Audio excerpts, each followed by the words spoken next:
My name is James Parker. I'm 38, a high school history teacher in Dallas, Texas. My life was comfortable, predictable. I married Emily 5 years ago after dating for 3.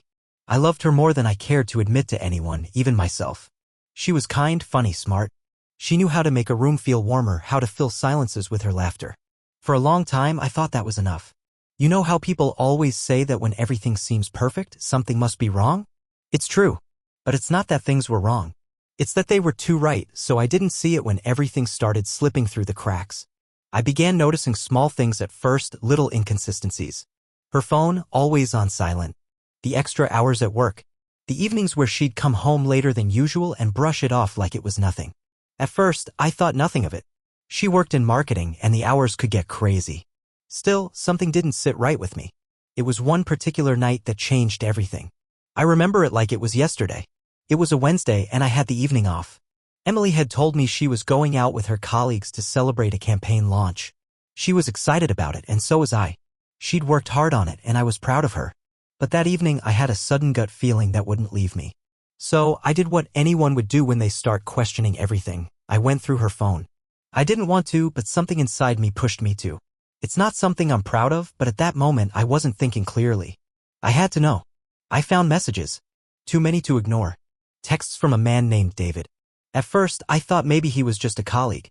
But the words "I miss you last night" was perfect. Those were the words of someone who was far more than just a colleague. And the more I scrolled, the worse it got. Plans made, hotels booked, lies that were too intricate to be anything but intentional. I don't know how long I sat there staring at the screen, but when I put the phone down, I could feel my heartbeat pounding in my chest. It was like I could hear my own blood rushing in my ears. For a moment, I couldn't think. I didn't want to believe it. But deep down I knew. Emily came home around midnight, a bit tipsy, laughing. She smiled at me as she walked through the door. "Hey, babe. You didn't wait up?" she asked, brushing past me with a casual kiss on my cheek. I didn't answer right away. I couldn't. I could barely breathe. "James?" she asked, concern creeping into her voice when she saw my expression.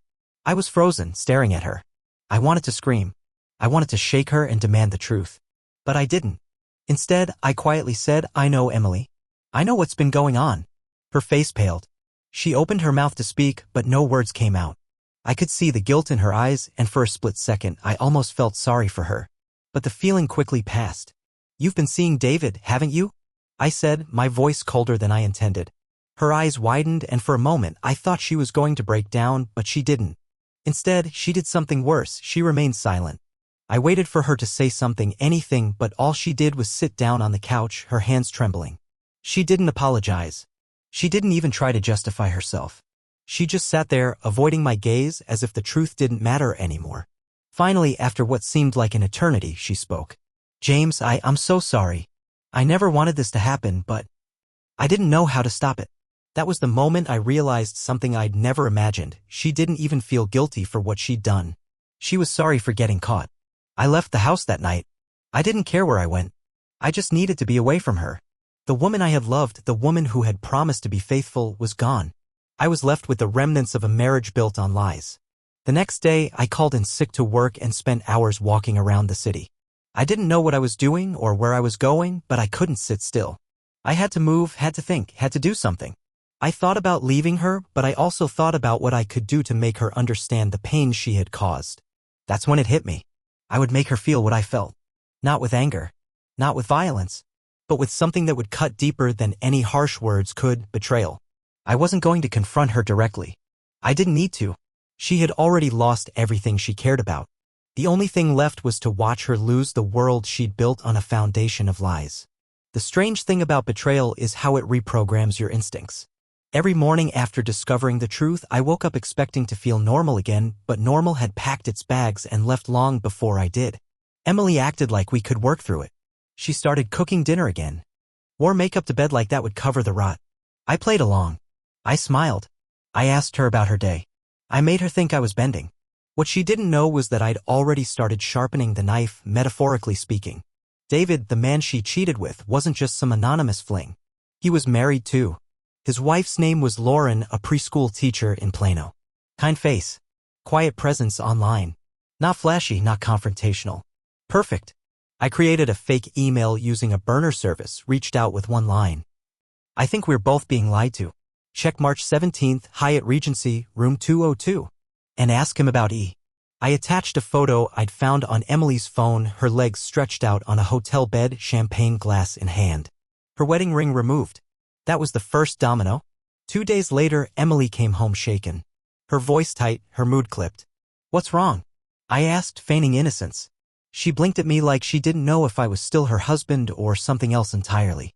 David's wife found out. She emailed him at work. It's a mess. I offered the softest response I could muster. That's awful. She didn't suspect me. Not yet. Next came the social unraveling. Emily had a tight friend circle, 3 women she'd met through her marketing job. They were ride-or-die types, the kind who believed in loyalty and brunch therapy. But what they didn't know was that Emily had been talking about them behind their backs in those same messages with David. Petty stuff.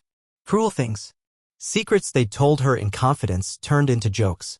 I compiled the screenshots. One night, I created a private Instagram account. No followers. No profile pic. Just a direct message to each woman. If she's lying to her husband, what makes you think she's telling you the truth? You deserve to know how she really talks about you. Attached, the receipts. Within 48 hours, her group chat fell silent. I knew because she asked me, do you think something's wrong with them? I shrugged. Maybe they're just busy. She nodded. But her eyes said she knew. She was being iced out. But she still didn't know why. Now it was time to set the final piece in motion. The one place Emily still felt untouchable was her job. She just landed a senior marketing campaign for a nonprofit education initiative. Public-facing. Community-centered. The kind of role where public image mattered as much as strategy. She often bragged about the executive director, Nora, how they bonded instantly, how she saw Emily as the next big thing. I drafted an anonymous packet and mailed it directly to Nora's office. No email. No trace. Inside, a clean layout of the affair, hotel receipts, timeline overlaps with work hours, and a note that read, "This is not about gossip. It's about accountability. When you build public trust, your personal conduct matters." I didn't hear anything for a week. Then one evening, Emily came home pale. "They're investigating me," she said. "Someone sent Nora a packet. About David. And the rest." I leaned in just enough to show teeth behind my smile. "What do you think they'll do?" She shook her head. "I don't know. I could lose everything." I held her hand. "I'm sure it'll work out." That night, I watched her cry in the shower, thinking the sound of the water would drown it out. It didn't. And I didn't comfort her. Because this wasn't punishment. It was exposure. I wasn't ruining her. I was just holding up a mirror and letting her do the rest. They say guilt eats you alive. But it doesn't. Guilt just sits there silent, sharp, waiting for your illusions to collapse. That was Emily now. Sitting in the wreckage of a life she thought she controlled, wondering which brick was the first to fall. I didn't rush her ruin. I just let gravity do its thing. After her job launched their internal review, she started sleeping less. Eating less. Her phone barely lit up anymore, friends stopped checking in, and her once busy schedule now had gaps wide enough to fall through. She'd walk around the house like a visitor. Everything felt too big for her now. One night, she finally broke the silence. "Do you hate me?" I looked up from my book. "I don't think you're worth hating anymore." She flinched. "Then why are you still here?" That's the thing, she thought I'd stayed because I was stuck. But I'd stayed to witness. She needed to see someone choose calm while she unraveled. She needed to know that her biggest punishment wasn't fury, it was irrelevance. A week later, she asked if I'd consider counseling. I said no. Because therapy is for people who want to fix something. She wanted image repair. Not change. That night, I moved into the guest room. She didn't fight it. She just nodded, then cried herself to sleep. I heard it through the wall. I didn't offer comfort. That version of me had retired. Meanwhile, Lauren, David's wife, reached out again. This time with screenshots of her own. "Sorry to interrupt your viewing experience. But we really need your support, namely a subscription to the channel, which can make it possible to hire a professional voice actor and make the best content for you." David had blamed Emily for manipulating him. Said it was a moment of weakness and that he was trying to be a better man now. Typical. Cowards always fold when things get public. I thanked her. We talked a while. Not romantically, just two people comparing broken pieces, seeing how they fit in the bigger picture. She said something that stuck with me. Cheaters think we want revenge. What we want is restoration of trust, of clarity, of ourselves. She was right. I didn't need Emily to pay anymore. I needed her to see that nothing she loved could be salvaged while she kept pretending the damage wasn't self-inflicted. The final blow came in the form of a letter. Not from me. From Nora, the director of her nonprofit. It was waiting on our kitchen counter when I got home. Emily was standing over it, white as ash, hands trembling. They terminated me, she whispered. They said I no longer align with the values of the organization. She looked up at me. Eyes hollow. Voice cracked. You did this. I walked past her. Opened the fridge. Poured a glass of water. Then I turned. No, Emily. You did. And that was it. No shouting. No insults. Just truth, cool, clean, surgical. She left the next morning to stay with her sister. Didn't say goodbye. Just left a note on the counter. I never meant for any of this to happen. I smiled reading it. Because the most cowardly sentence in the English language is I never meant to. She meant every choice. She just didn't mean to lose. But now she had. And me? I wasn't angry anymore. I was clear. After Emily left, the house didn't feel empty. It felt right. Like the air was finally clean. No perfume clouding the hallways. No phone buzzing at 3 a.m. with calendar reminders. No forced smiles during dinner. Just quiet. Peaceful, deliberate quiet. I slept better. Woke up early. Ran through the neighborhood like I used to in my 20s. Not because I was chasing anything, just because I could. I started reading again. Writing again. Things I hadn't done in years.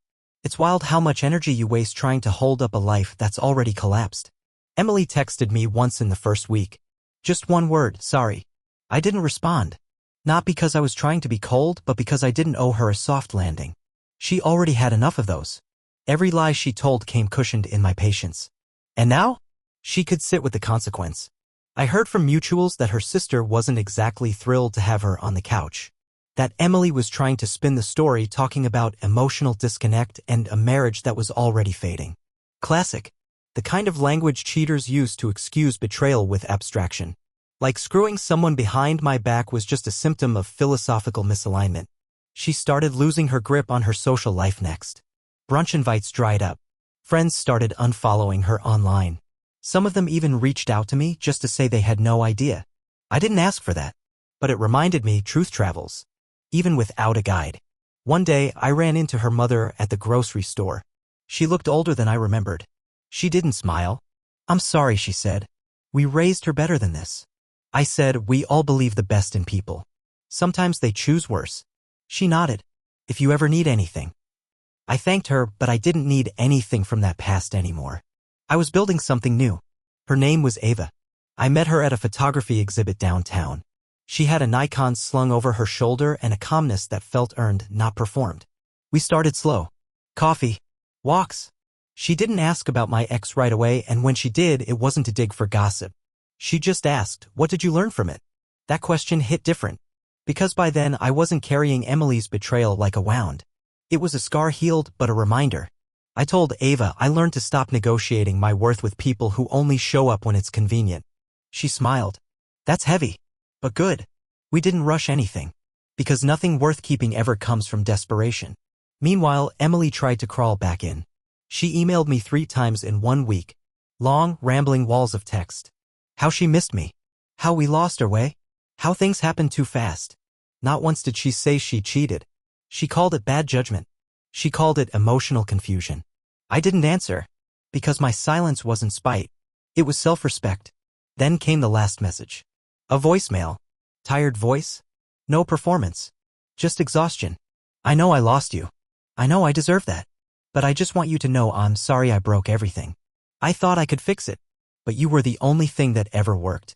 I deleted it. Not because it didn't matter. But because I had nothing left to give to a woman who only saw my worth after she discarded it. By the end of the month, my lawyer finalized the divorce. Clean. No alimony. No property dispute. Just paper, pen, and finality. The day the documents arrived, I made myself a drink. Sat on the porch. Put on a record. And breathed. Not relief. Not triumph. Just stillness. Because revenge wasn't the emails. It wasn't exposing her. It wasn't even walking away. It was not needing her downfall to define my rise. By summer, the divorce was just paperwork in a drawer I never opened. Ava and I had fallen into something natural. No declarations. No labels. Just ease. She didn't ask me to explain myself. She never poked the scars. She gave me space to be someone new, not someone recovering. That's how I knew it was real. One night, we sat on the hood of her car in a field just outside the city, stars blurring over our heads. She asked, what would you say to her, if you could? I didn't answer right away, because for the first time in a long time I didn't have a speech prepared. I don't think I'd say anything, I finally replied. I think I'd let her talk, and just watch her realize I'm not who I was. That was the truth. Not because I wanted to haunt Emily, but because I no longer needed anything from her. And that's the thing about closure. It isn't an event. It's a realization that you already walked out the door and closed it behind you. But life has a way of testing your peace. It came in the form of a wedding invite. One of Emily's old friends, Sarah, was getting married. We weren't close, but I'd helped her move once and attended a few parties with Emily. I assumed I'd been cut from the guest list until her fiancé sent me a direct invite through mutuals. I almost declined, but Ava said something that stuck. Go. Not to prove anything. Just to prove it means nothing now. So I went. Clean suit. Calm face. The reception was at a downtown hall, white linen, gold trim, fake laughter. I didn't see Emily at first. Then she appeared. Red dress. Hair shorter. Makeup heavier. Smile tighter. She froze when she saw me. I gave a small nod and walked past her. No drama. No scene. Just a man attending a wedding with a clear conscience. Later in the evening, she approached me. James, she said, barely above a whisper. I turned, polite but guarded. Emily. She looked thinner. Not sick. Just hollow. You look good, she said. Thanks. Pause. I've been meaning to reach out, she continued. I didn't answer.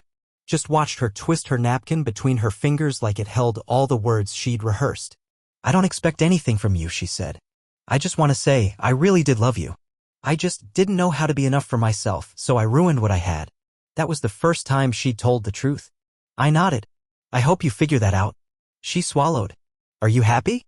I glanced across the room. Ava was laughing with two guests near the bar, eyes lighting up when she caught me looking.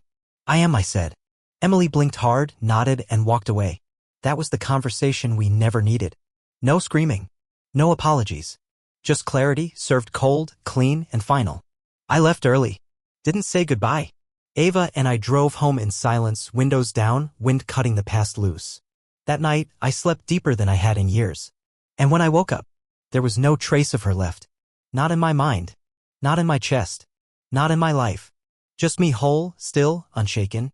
There's a moment that comes not right after betrayal, not even after justice, but after peace.